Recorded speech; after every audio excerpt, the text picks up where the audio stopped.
Hello guys, so welcome back to my channel.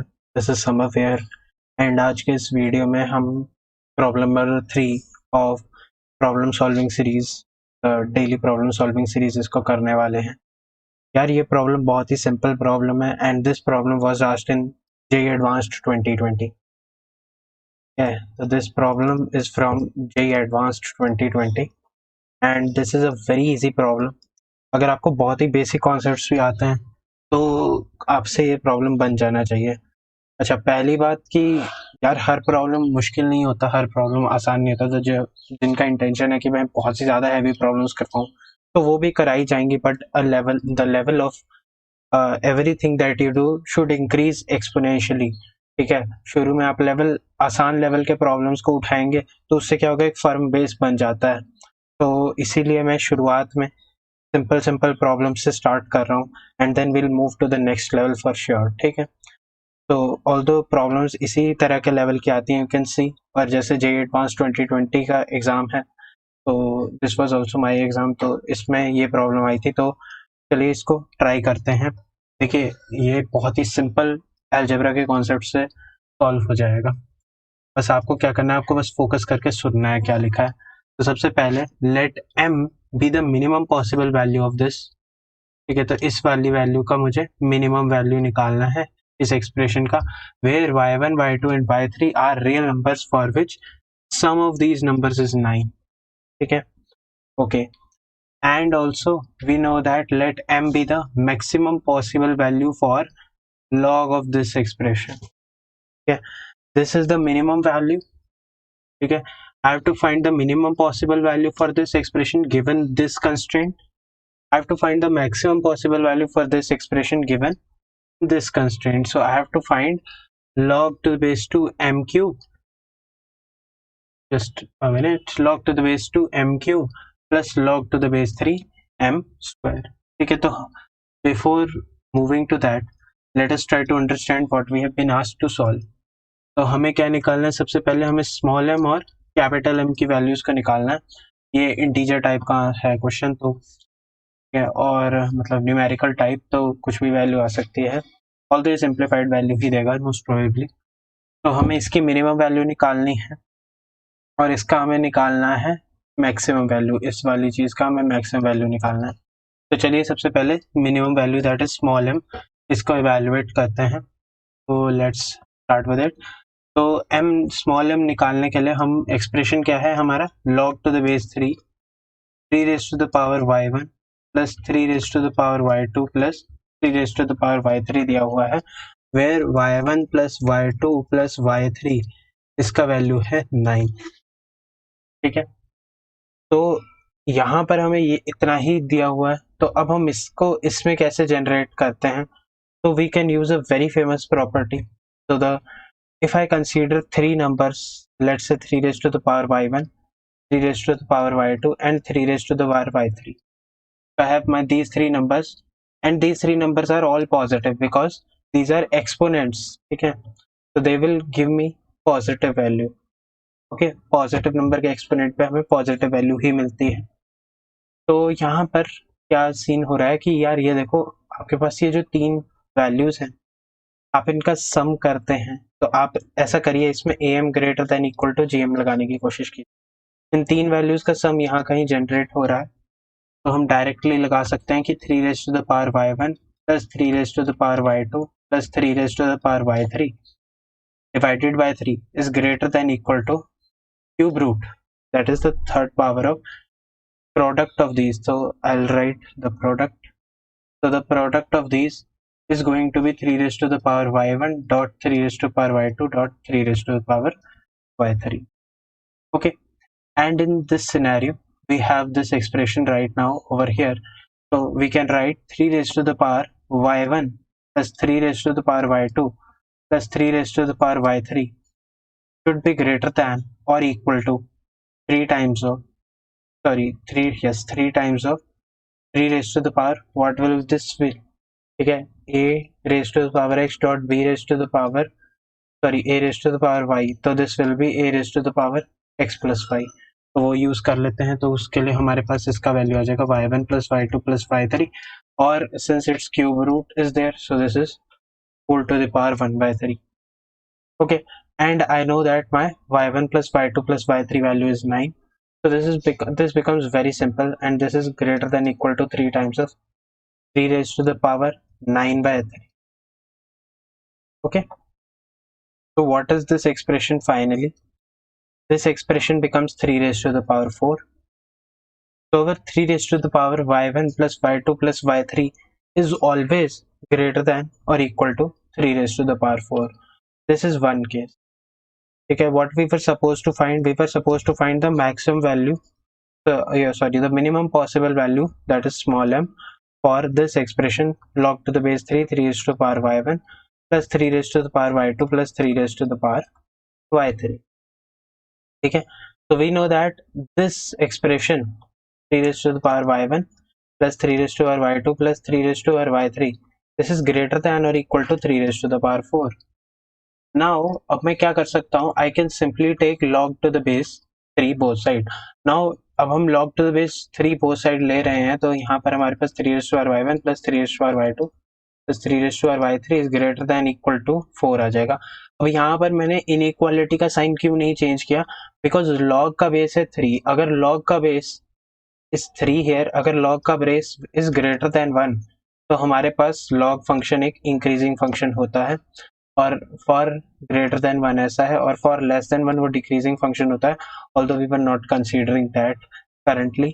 तो that is the key point है, the aspect that students might forget, कि यहाँ पर आपके पास log का जो बेस है, अगर यहाँ पर मतलब 3 की जगह वो 0.3 दे देता, ठीक है, या ऐसा कुछ दे देता, 3 raised to the power -1 दे देता, तो उस सिनेरियो में that would have been a decreasing function, and उस सिनेरियो में यहाँ पर इनइक्वालिटी रिवर्स हो जाती. बट फिलहाल हमारे पास log टू द बेस 3 है, तो ये एक इंक्रीजिंग फंक्शन है, और अगर ये इंक्रीजिंग फंक्शन है तो हम डायरेक्टली इनइक्वालिटी को लिख सकते. तो this value what we get from this expression is that this value is always greater than equal to 4. That means the minimum possible value that this thing can obtain is m for m equal to 4.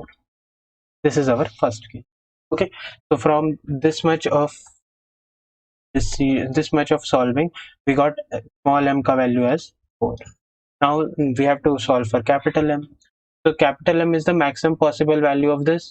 The maximum possible value of log to the base 3 x1 plus log to the base 3 x2 plus log to the base 3 x3. So I'll write it over here.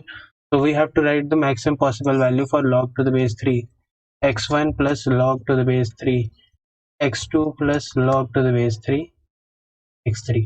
Now I'm instead of assuming, let's see if I have been provided with something. Sorry for this. Okay. So let me check whether I am provided with some relevant information. Yes, I have been provided some great information over here, and that is what information I was seeking for. See, x1, x2 and x3 are positive numbers. तो इसका मतलब है कि log to the base 3 x1 log to the base 3 x2 log to the base 3 x3, यहाँ पर ये जो numbers हैं ये पॉजिटिव हैं, तो हमारे log डिफाइंड हैं. ठीक है, ऑल्दो इस सिनेरियो में नहीं वो दिक्कत करता, बट अगर यहाँ पर ऐसे लिखा दिया जाता, ठीक है, तो आप इसको ऐसे लिखने की कोशिश कर सकते हैं. ठीक है, और उससे ये गलत भी हो सकता है.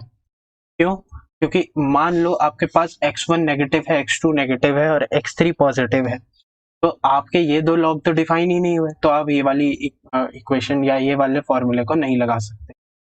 तो इस बात का ध्यान रखना है कि जब भी आपको ऐसे दिया गया हो, प्रोडक्ट बनाना हो, तो आपको ये इंश्योर करना है कि यहाँ पर ये जो तीनों नंबर्स हैं पॉजिटिव हैं. ठीक है, अब दिक्कत क्या है कि इसमें तो ऐसा कोई सिनेरियो बनना ही नहीं था, तो ये तो काफी सिंपल हो गया कि यहाँ पर आपको बस simply log to the base 3 x1 x2 और x3 करना है, क्योंकि यहाँ पर x1 x2 x3 पॉजिटिव है, तो हम इसे डायरेक्टली लिख सकते हैं. End of course they will be positive, not only उसको वो डिफाइन करने की जरूरत नहीं थी कि पॉजिटिव है, but he defined it just for you people कि यहाँ पर x1 x2 x3 पॉजिटिव है, ये ना भी देता तो आपको खुद से अज्यूम करना पड़ता, क्यों? बिकॉज लॉग के अंदर तो पॉजिटिव वैल्यू ही जाएगा. So this is simply x1 x2 x3. We can write it in this manner. Now इसी का हमें maximum value निकालना है. इसका maximum value आएगा कुछ according to the condition. So let us try to understand what can be the scenario. So the scenario is like this कि यहाँ पर हमारे पास है इसका maximum value निकालने का टास्क. तो यहाँ पर x1 plus x2 plus x3 का वैल्यू दिया गया है अपन को 9. तो यहाँ पर x1 plus x2 plus x3 का वैल्यू हमें 9 दिया गया है और हमें बताया गया है कि यार ये जो तीन नंबर हैं x1 से x1, x2 and x3, these three numbers are going to be positive. They are actually positive. This is given to us, so we can directly implement that our AM, that is AM for the three numbers, is greater than or equal to GM for the three numbers. So this is the scenario. Okay तो अब हमें क्या करना है, हमें x1 और x2 और x3 इसकी मैक्सिमम वैल्यू चाहिए होगी, क्योंकि हमारे पास अगेन लॉग टू बेस 3 में कुछ दिया गया है. तो अब आप x1 x2 x3 करने के लिए क्यूब ले सकते हैं दोनों side.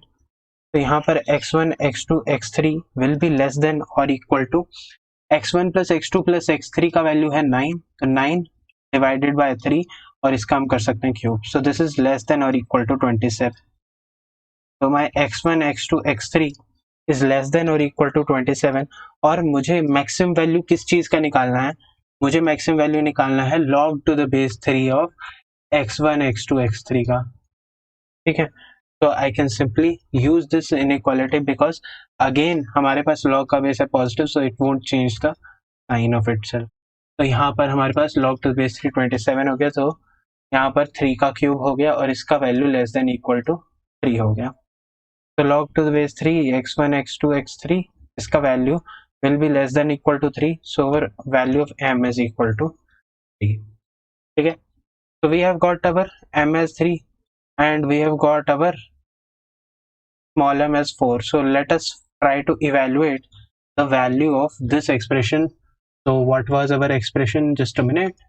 Yes, so our expression, so the given expression was log to the base 2 m cube plus log to the base 3 m square. So log to the base 3 m square में m का value है positive और log to the base 2 m cube में भी m का value positive है, तो हम इन्हें डायरेक्टली लिख सकते हैं जस्ट बिकॉज log डिफाइंड है. सो 3 log to the base 2 m plus 2 log to the base 3 capital m.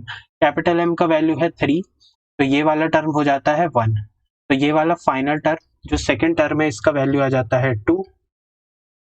ठीक है, और यहाँ 3 log to the base 2 m है, m का वैल्यू है 4, तो यहाँ log to the base 2 of 4, तो ये आ जाएगा 2, तो 3 into 2 इसका वैल्यू कितना आ जाएगा 6. So what was the value of the sum? So that was 6 plus 2. So the value of sum that we were asked to find was 6 plus 2 and this is equal to 8. So this was the answer to this problem. So this was quite a simple problem from JEE Advanced 2020 and ऐसे एक दो problem और थे. तो ऐसा है कि मतलब no paper is filled with ultimately difficult problems. ठीक है, राइट नाउ आज की डेट में ऐसा होता है कि भाई प्रॉब्लम का लेवल अगर आप 1980s वाले पेपर देखेंगे, 80s के 2000 2005 तक के, तो देवर ऑफ दैट लेवल कि आपको 4-5 क्वेश्चन करने होते थे 3 घंटे में, तो इसीलिए they were kept to that extent the level. आजकल क्या हो गया कि सिंस पेपर का फॉर्मेट ऑब्जेक्टिव हो गया तो थोड़ा सा रिलेटिवली इजियर लेवल है, बट अगेन अगर किसी ने अच्छे से पढ़ाई की है तो उसके लिए कोई दिक्कत नहीं है. तो that is only suggestion for you guys कि आप लोग अच्छे से पढ़ें और ऐसे क्वेश्चंस को लगाएं. ठीक है, मेरी प्रॉब्लम सॉल्विंग सीरीज देखने का आई होप आप लोगों को बेनिफिट मिलेगा. तो that was all from my side for today guys. I hope you had a great time solving this problem. Thank you everyone for watching this video and solving this JEE Advanced 2020 problem with me. I hope that you appreciate this effort and you hit the like button, share and subscribe to Entrance Investigation for more such videos. So that is all from my side for today. Have a great time. Stay happy, stay safe and bye bye.